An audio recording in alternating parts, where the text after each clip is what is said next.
Sebuah kasus yang mengerikan sempat menggemparkan di beberapa tahun yang lalu. Kasus tersebut terjadi kepada seorang gadis muda yang masih berstatus pelajar. Dirinya dihabisi oleh ayah dan kedua kakaknya, dengan cara dipukul kepalanya menggunakan balok kayu, dan digorok lehernya hingga terputus dari kepalanya. Hal itu dikarenakan si gadis sudah membuat malu keluarga dan membunuh si gadis adalah sebuah tradisi dalam menjaga kehormatan keluarga itu sendiri. Menurut keterangan yang saya dapatkan di beberapa artikel di Pos Berita Nasional, kejadian tersebut terjadi pada tahun 2020 di sebuah distrik terpencil di Sulawesi Selatan. Diketahui gadis muda yang menjadi korban dari kekejaman keluarganya itu bernama Rosmini Darwis yang berusia sekitar 16 tahun. Kejadian yang mengerikan itu bermula ketika gadis 16 tahun tersebut mengalami sakit yang berkepanjangan. Dan setelah mencoba meminum obat dan beberapa kali juga masuk ke klinik yang berada di desa setempat, kondisi dari gadis yang bernama Rosmini itu tidak kunjung membaik. Keluarga dari Rosmini kemudian membawa gadis itu ke sebuah tabib atau dukun di desa setempat. Mereka meyakini bahwa anak gadisnya itu dikirimi sebuah ilmu gaib yang tidak bisa diobati secara klinis oleh dokter. Karena kepercayaan di daerah terpencil itu masih menganut kepercayaan gaib, dan seorang dukun menjadi solusi paling ampuh dalam mengobati setiap orang sakit. Sesampainya di rumah si dukun, Rosmini kemudian menjalani beberapa ritual. Si dukun berdalih bahwa di dalam tubuh dari Rosmini terdapat makhluk yang bertubuh besar dan sangat mengerikan. Dan jika keluarga Rosmini membiarkan makhluk itu berada di tubuh Rosmini, maka makhluk besar tersebut akan merenggut nyawa dari Rosmini itu sendiri. Beberapa ritual kemudian dilakoni oleh gadis yang berusia 16 tahun itu. Karena paksaan dari orang tua, Rosmini pasrah mengikuti setiap arahan dari sang dukun yang berusia sekitar 60 tahun tersebut. Tubuh dari Rosmini kemudian dipijat dan wajahnya disembur menggunakan segelas air putih. Si dukun selanjutnya menatap tajam ke arah Rosmini. Dirinya kemudian berbicara dengan makhluk yang berada di dalam tubuh Rosmini itu, dengan bahasa yang tidak dimengerti oleh beberapa orang yang berada di sana. Dan tidak lama kemudian si dukun mulai berbicara kepada keluarga dari Rosmini dan mengatakan bahwa Rosmini diguna-guna oleh sepupu terdekat dari keluarga mereka. Dengan memejamkan matanya, si dukun kemudian menyebutkan nama Usman yang menjadi pelaku atas sakit yang dialami oleh Rosmini. Ayah dan kedua kakak dari Rosmini seketika terkejut mendengar keterangan dari sang dukun soal guna-guna yang terjadi kepada Rosmini. Terlebih keterangan dari dukun itu menyebut bahwa pelakunya ternyata adalah kerabat korban itu sendiri. Setelah ritual itu selesai dan mereka sudah mendapatkan informasi dari si dukun, mereka kemudian membawa Rosmini untuk pulang ke rumah dan selanjutnya membiarkan gadis yang berumur 16 tahun itu untuk beristirahat di dalam kamarnya. Keesokan harinya di pagi yang cerah di salah satu distrik terpencil di Sulawesi Selatan, Usman tiba-tiba saja datang ke rumah dari Rosmini. Dirinya mengajak istri dan kedua anaknya untuk menjenguk keadaan dari gadis yang berusia sekitar 16 tahun itu. Di dalam rumah, ayah dan kedua kakak dari Rosmini merasa terkejut dengan kedatangan dari Usman. Mereka mempersilahkan Usman dan istrinya dan hanya istrinya yang boleh menjenguk Rosmini ke dalam kamarnya. Usman yang merasa ada yang tidak beres kemudian membuka pembicaraan basa-basi kepada ayah dari Rosmini yang bernama Darwis itu. Dirinya menanyakan perihal kabar dan pekerjaannya di ladang yang sedang digarapnya. Namun tanggapan dari Darwis terasa sangat dingin dan mata ayah dari Rosmini itu menatap tajam ke arah Usman. Tidak lama kemudian, kakak tertua dari Rosmini membuka sebuah pembicaraan yang serius. Tubuhnya sedikit tenang namun nada bicara dan matanya menusuk untuk mengancam. Kakak tertua Rosmini yang bernama Rahman itu selanjutnya berbicara kepada Usman perihal guna-guna yang dilakukan Usman terhadap Rosmini. Rahman berbicara tegas dan jelas hingga seketika membuat Usman diam membisu. Rahman yang sudah mencoba menahan tubuhnya untuk tetap tenang kemudian tergoyah karena Usman memilih bungkam dan tidak menjawab pertanyaan darinya. Rahman kemudian kembali bertanya, kali ini dengan penuh emosi yang memuncak tinggi. Nada bicara Rahman seketika berubah menjadi sebuah ancaman terhadap Usman. Saat itu, Usman menatap kemarahan dari wajah kakak tertua Rosmini itu. Dirinya kemudian menyangkal setiap serangan dari pertanyaan tuduhan Rahman tersebut. Usman mengatakan bahwa dirinya tidak melakukan guna-guna atau serangan goib terhadap Rosmini. Apa yang dituduhkan oleh Rahman tidak memiliki cukup bukti jika dirinya melakukan guna-guna itu kepada Rosmini. Mendengar jawaban dari Usman, Rahman langsung menarik kerah baju dari sepupunya itu. Dirinya benar-benar sedang berada pada puncak emosinya terhadap Usman. Rahman mengancam dan menunjuk-nunjuk Usman, dirinya ingin Usman mengakui semua perbuatan yang sudah dilakukannya terhadap Rosmini. Namun tidak lama kemudian, Rosmini tiba-tiba keluar dari kamar dan mencoba untuk melerai keributan yang terjadi terhadap keluarganya itu.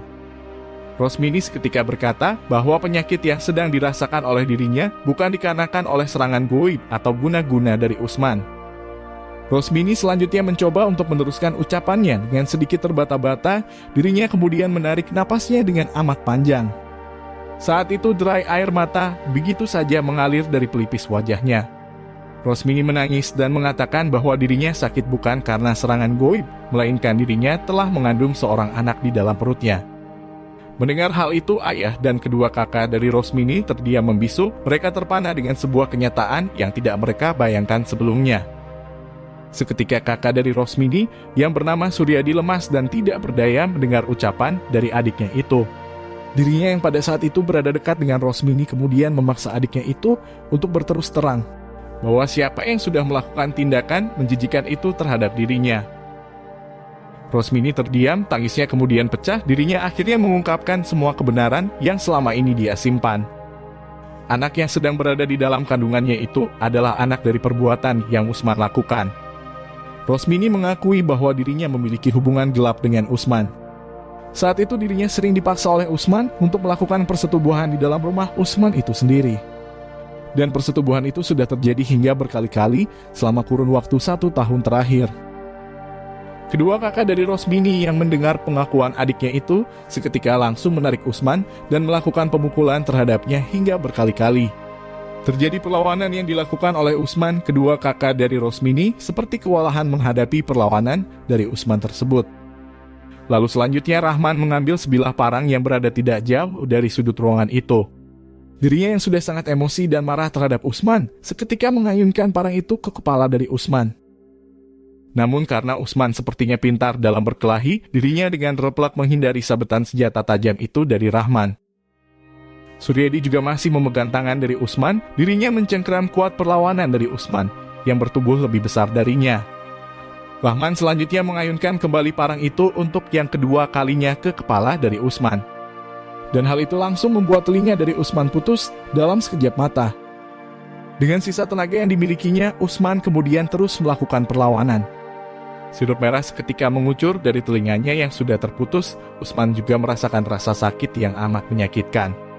Dengan terus berusaha melakukan perlawanan, Usman akhirnya bisa lolos dan melarikan diri dari kedua kakak Rosmini. Usman berlari dan tidak dapat dikejar oleh Rahman dan Suryadi. Rahman dan Suryadi sudah dalam keadaan yang kalut. Emosi yang memuncak tinggi membuat mereka tidak bisa berpikir dengan pikiran yang rasional. Saat itu Rahman dan Suryadi membawa sebilah parang dan berjalan di halaman rumah tempat tinggal mereka. Saat itu beberapa orang pria yang terlihat lewat di depan rumah mereka. Suryadi dan Rahman kemudian memberhentikan dan mengancamnya dengan menggunakan parang tajam itu. Dua orang pemuda yang diketahui belum memiliki seorang istri, selanjutnya mereka ajak masuk ke dalam rumah. Karena pikiran yang sudah kalut dan emosi yang memuncak tinggi, mereka mengancam kedua pemuda itu dan salah satunya harus menikahi Rosmini dan bertanggung jawab atas anak yang berada di dalam perut dari Rosmini. Setelah menyekap kedua pemuda tersebut, Suryadi dan Rahman kemudian mengumpulkan seluruh anggota keluarga perempuan ke lantai 2. Mereka juga memaksa mereka untuk bersolawat dan beristighfar. Dan beberapa anggota keluarga laki-laki mereka ajak duduk dan bernegosiasi soal permasalahan yang dialami oleh Rosmini. Rahman sebagai kakak tertua dari Rosmini kemudian membuka persoalan dari adik perempuannya itu. Dirinya berkata bahwa Rosmini sudah mempermalukan keluarga ini dan tindakan dari Rosmini jauh dari ajaran agama yang mereka anut dan pegang kuat. Rahman seketika langsung berucap sesuatu yang tidak pernah kamu bayangkan sebelumnya. Beberapa anggota yang lain juga merasa sangat terkejut dengan ucapan dari Rahman. Rahman pada saat itu meminta izin kepada ayahnya untuk membunuh adik perempuannya itu demi menjaga sebuah kehormatan keluarga itu sendiri. Rahman mengatakan bahwa Rosmini pantas menerima hukuman ini. Rahman menatap tajam ke arah wajah dari ayahnya dan satu persetujuan itu membuat kita merasa miris dengan keluarga ini. Ayah dari Rosmini selanjutnya menyetujui bahwa anak perempuan yang berusia sekitar 16 tahun itu memang pantas untuk dibunuh. Setelah mendapat persetujuan dari ayahnya, Rahman dan Suryadi kemudian ke kamar dari Rosmini. Rahman menyuruh Rosmini untuk berbaring di lantai kamar itu. Rosmini sebenarnya mengetahui bahwa hidupnya akan dihabisi oleh keluarganya sendiri. Dirinya tidak mencoba untuk melakukan perlawanan, Rosmini pasrah pada sebuah kenyataan. Rahman dan Suryadi selanjutnya melakukan eksekusi terhadap Rosmini. Mereka sudah mempersiapkan sebuah balok kayu dan kemudian balok kayu itu dihantamkan ke tubuh dari Rosmini. Terdengar teriakan kesakitan dari Rosmini, balok kayu yang keras itu menghantam tulang dari tubuh hingga kepala dari Rosmini. Tubuh dari Rosmini juga seketika bergetar hebat. Dirinya merasakan kesakitan yang amat menyakitkan. Dan kesakitan yang dialami oleh Rosmini itu juga adalah kesedihan yang cukup mendalam untuk beberapa keluarga yang hanya bisa melihat dan tidak mampu membantu Rosmini. Setelah melakukan serangkaian penyiksaan ke tubuh dari Rosmini dan melihat adik perempuan yang berusia 16 tahun itu sudah dalam keadaan yang tidak berdaya, kakak tertua dari Rosmini kemudian mengambil leher dari adiknya. Saat itu dirinya memegang sebuah senjata tajam dan tanpa berpikir lagi, parang itu kemudian diayunkan ke leher dari Rosmini. Sirup merah mengucur deras, Rosmini berteriak dengan cukup keras. Namun kakak tertua itu tidak bergeming dan tetap melakukan eksekusi itu dengan cara yang paling sadis. Pembunuhan dengan dalih demi menjaga kehormatan keluarga, tetapi tidak menjaga hak asasi manusia, hidup seorang manusia itu sendiri. Dan menurut keterangan di beberapa artikel yang saya dapatkan, hukuman dari Suryadi dan Rahman hanya sekitar 13 tahun kurungan penjara. Hukuman yang lucu di negeri yang katanya negara hukum.